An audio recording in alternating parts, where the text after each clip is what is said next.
celebrando la alegría de una nueva Navidad y lo hacemos con una liturgia que es muy tradicional y muy antigua en la Iglesia, la Misa del Día, donde se lee el prólogo del Evangelio de San Juan, que es como un recomenzar, la nueva creación obrada por la gracia de Dios. En el principio, en arché, dice en griego, traduciendo el aquel en principio del Génesis. Dios, con la venida de Jesucristo, nos vuelve a dar una nueva oportunidad, una nueva creación que nosotros tenemos que disfrutar. Y la liturgia rica de la Navidad tiene la misa de la vigilia, tiene la misa del gallo, tiene la misa de la aurora y tiene esta misa. Todas producto de la historia de la celebración de la Navidad, que comienza en el siglo IV, 300 y pico, con el Papa Sixto III, con la costumbre de ir a una basílica romana, Santa María la Mayor, o Santa María in Presepio, en el pesebre. En la capilla de abajo del altar se encuentran unos leños muy grandes que la tradición dice que son del pesebre, del establo donde nació Jesucristo. Y ahí tiene origen también la misa del gallo, una misa que celebraba el Papa, o porque el gallo cantaba a la medianoche para anunciar el nuevo día, o porque, como dice también una tradición popular, cuando nació Jesús, el primero que hizo escándalo, el primero que cantó fue un gallo que había en el establo, advirtiendo a la mula, al buey y a los otros animalitos del nacimiento de Jesús.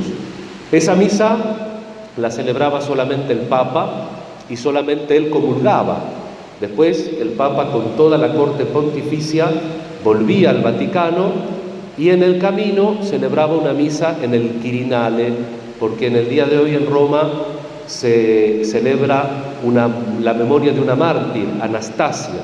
¿Vieron en la plegaria eucarística número 1, cuando mencionemos a Inés, Cecilia, Anastasia?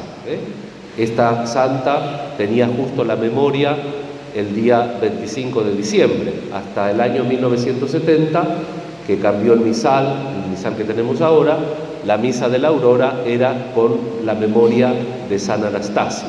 Actualmente quedó como la misa del día. Y el Papa se pasaba toda la noche caminando. Después que celebraba esa misa con la estación de Santa Anastasia, se iba al Vaticano y en el Vaticano celebraba la misa del día. Esta es la génesis de la historia de la Navidad, que se extendió después a toda la Iglesia, dando la posibilidad en los diversos lugares y en las diversas circunstancias históricas de poder celebrar la misa del gallo, la misa de aurora y la misa del día. La riqueza de la palabra de Dios siempre nos sorprende, porque el evangelista Juan no solo como que reescribe el Génesis por la venida del Salvador entre nosotros, sino que también nos recuerda que esa palabra, hologos en griego, esa palabra del Padre, nace entre nosotros, y esa palabra del Padre es Dios, estaba junto a Dios y era Dios. Y por esa palabra se hicieron todas las cosas. Queridos hermanos, el mundo nuestro es un mundo redimido. Hay todo un problema filosófico que después de la noche buena que hemos celebrado seguramente de alguna manera todos, y con el calor que hace tampoco nos vamos a poner en disquisiciones muy puntillosas, pero no solamente es un problema teológico también el mundo nuestro, sino un problema filosófico. Por ejemplo, Leibniz, este gran filósofo, se pregunta si este no es el mejor mundo posible. Y el mejor mundo posible no existe, porque el mundo que tenemos es un mundo redimido. El mundo que, digamos, Dios tiene un proyecto, somos fruto de un proyecto de amor, y en ese proyecto de amor Él supone la libertad, supone la posibilidad que todos nosotros tenemos de pecar, y por lo tanto supone la redención. Por eso San Juan dice que todas las cosas fueron hechas por el Verbo, porque necesitamos del Verbo, de Cristo. Es importante que nosotros entendamos el misterio de la Navidad para que podamos entender el misterio del mundo. Ortega y Gasset, que vivió un tiempo en Buenos Aires, vieron que los argentinos somos un poco ingratos. Estábamos chochísimos con Ortega y Gasset, luego Ortega y Gasset dijo algo que no nos gustó, no nos preguntamos si fue verdad o mentira y medio como que nos comulgamos. Y ahora sí tiene calles, tiene centros culturales, porque también tenemos memoria episódica, ¿no? Pero bueno, Ortega y Gasset fue un gran escritor, fue un intelectual de los verdaderos, que fue intelectual a pesar de él, no la gente que se autodenomina intelectual. Cuando alguien se autodenomina intelectual, hay que encender la luz de alarma, es sospechoso esto, Ortega y Gasset escribe, dice, si Dios se hizo hombre, no puede haber otra cosa más importante que ser hombre. Y ser hombre es frágil, el hombre, la humanidad, el varón y la mujer. Ahora hablan de los géneros, ¿no es cierto? Pero bueno, es lo que hay, porque para replicar tenemos que tomar de lo que hay. Después nos hacemos los creativos y decimos que hay otras cosas, pero hay fundamentalmente eso, la complementariedad de la vida humana que desciende precisamente de la comunicación y de la complementariedad, entre comillas, porque Dios todo es perfecto, de la unión divina en la Santísima Trinidad, el Logos, la palabra.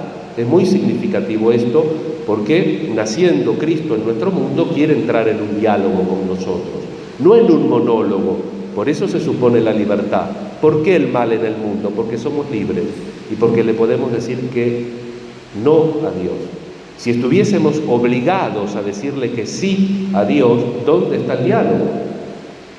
Aunque ahora nosotros tenemos gente que es muy progresista, pero que hay determinados temas que no tienen diálogo, que vos tenés que decir lo que te dicen, porque si no estás fuera de la realidad.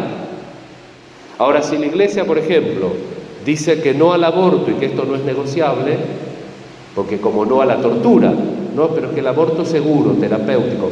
Y bueno, la tortura también, segura, terapéutica, le pongo suero, le controlo el corazón y la picana. Claro, uno dice esto y parece ridículo, pero cuando el discurso armado de la sociedad, por ejemplo, va en contra de la vida, porque ¿qué estamos celebrando en la Navidad? ¿Estamos celebrando un aborto?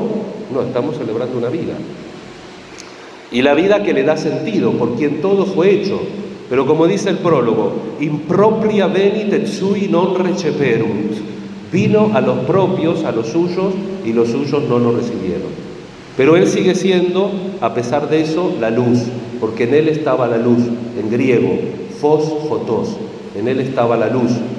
Y esa luz era la vida de los hombres. Zoé, acuérdense que en griego hay dos expresiones para vida. Zoé, que es la vida perpetua, la que no se acaba, y después está bios, la bios, que es la vida biológica, que tiene fecha de caducidad que solo Dios sabe, ¿no? Entonces, esa luz que es vida brilla en las tinieblas. Vino un testigo de esa luz, que era San Juan Bautista. Él no era la luz, sino un testigo, porque, otra vez, Dios se propone, no se impone. Entonces nosotros tenemos que aceptar esa invitación. La palabra, que es la luz verdadera, que viene a este mundo para iluminar a todo hombre. Y el centro del prólogo, Hologos egéneto sarx, y el verbo se hizo carne y habitó entre nosotros. Y nosotros contemplamos esa gloria, dice San Juan, de este Hijo que es plerejaritos kai aleseias, que es lleno de gracia y de verdad. Vamos a pedir al Señor en este día de Navidad poder participar de la gracia y de la verdad de Cristo, de ese Cristo que quiso nacer en nuestro mundo. Es el mundo pensado por Dios, no es un error de Dios, pero es un mundo redimido. Necesitamos el Redentor, y si nosotros nos queremos emancipar del Redentor, el último sentido de nuestra realidad se pierde. Dice el Concilio Vaticano II que todo se esclarece a la luz del Verbo encarnado. Y otra cosa más dice, que no hay nada verdaderamente humano que sea ajeno al Verbo encarnado. Lo auténticamente humano supone al Verbo encarnado, porque toda la realidad fue hecha por Dios. Y la única manera de llegar a Dios no es abstraídamente, sino la única manera de llegar a Dios es desde la naturaleza de nuestra fragilidad. Por eso el prólogo termina, nadie ha visto jamás a Dios.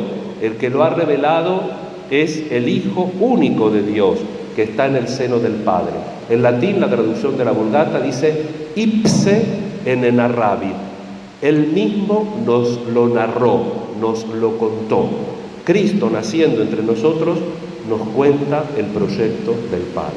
Queridos hermanos, sintámonos elegidos por Dios, sintamos que nuestra vida tiene un destino de gloria, a pesar de que de momento tengamos que vivir en la inseguridad y en la fragilidad de una existencia precaria como es la existencia humana, pero con la promesa de la vida que no se acaba, que no se extingue, porque de ella proviene toda luz, toda gracia y toda verdad.